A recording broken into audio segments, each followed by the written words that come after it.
Mga kaboltok, welcome back sa ating channel dahil may bagong pag-uusapan na naman tayo. Posibleng abang pagsabayin ang dalawang center ng Los Angeles Lakers, si Jaxson Hayes at si Anthony Davis.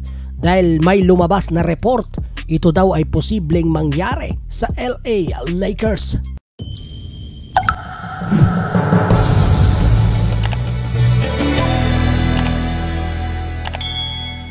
Ayon sa report ni Jovan Buha ng The Athletic, magiging barado daw ang mga minuto ng mga big man ng Lakers at ito daw ay dahil 5 sa kanila ang posibleng pwedeng mabigyan ng 20 minuto kada laro, kasama na nga diyan si Jaxson Hayes.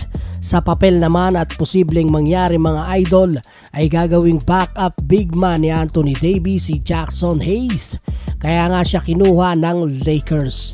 At sa klase ng laruan niya, ang hinahanap nila Rob Pelinka na center ay hindi katulad ng laruan ni Jaxson Hayes. Kaya nga until now, wala pang center na makakuha ang Lakers. Pero pag si Jaxson Hayes ay isinabay sa starting 5 at kung totoong gagawing starting center, kailangan nilang bawasan ng minuto ang forward players, including na nga diyan si LBJ. Dahil kailangan mo itong ibigay kay Jaxson Hayes para maging starting center ang minuto para makasabay sila sa playing time ni Davis. At kapag magkakaganon na mga kaboltok, posibleng bumilis ang laro ng Lakers dahil si Jaxson Hayes ay athletic na big man, slasher ang klase ng laro niya at hindi gaya ng mga may post-up move gaya ni Davis.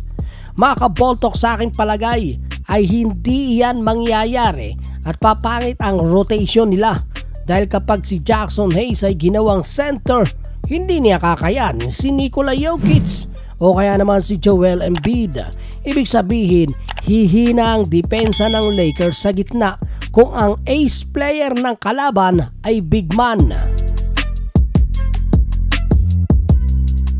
Idagdag pa diyan, mahilig sa 3-guard lineup si Darvin Ham. Nakita naman natin yan last season, madalas niyang pinagsasabay sina Dennis Schroeder, si D'Lo, si Austin Reeves, kasama si AD at LBJ. Kaya hindi maaaring mangyaring center ay dalawa sa Lakers. Isa pa mga kaboltok, kapag naging starting center si Jaxson Hayes, siguradong bababa sa posisyon si Davis bilang power forward. At si LeBron naman ay magiging small forward. Ibig sabihin, si LBJ ang nakatokang haharang sa number 1 forward ng kalaban, which is hindi ideal dahil may hirapan si LBJ kapag ganun. Baka maubusan agad siya ng hangin at baka mapaaga ang foul trouble. Isa pa, nasabi ko nga kanina, kailangan mong bawasan ng minuto lahat ng mga front court players ng Lakers para ibigay kay Jaxson Hayes. Ang totoong kailangan gawin ng Lakers ay gawing backup big man si Jaxson Hayes ni Davis. Tapos kumuha pa ng isang magaling na big man sa depensa gaya ni Howard at McGee. Dahil ang scoring ay hindi na problema ngayon sa Lakers, dagsanang posibleng gumawa niyan. Pero mga kaboltok, malay natin, totoo nga ang balita na babalik sa pagiging forward si Davis.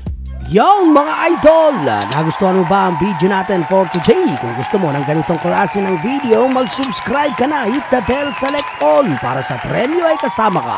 Bisitahin mo na din ang ating Facebook page. Muli, salamat po, ako si John. Ito ang Basketball Talk. Basketball Talk.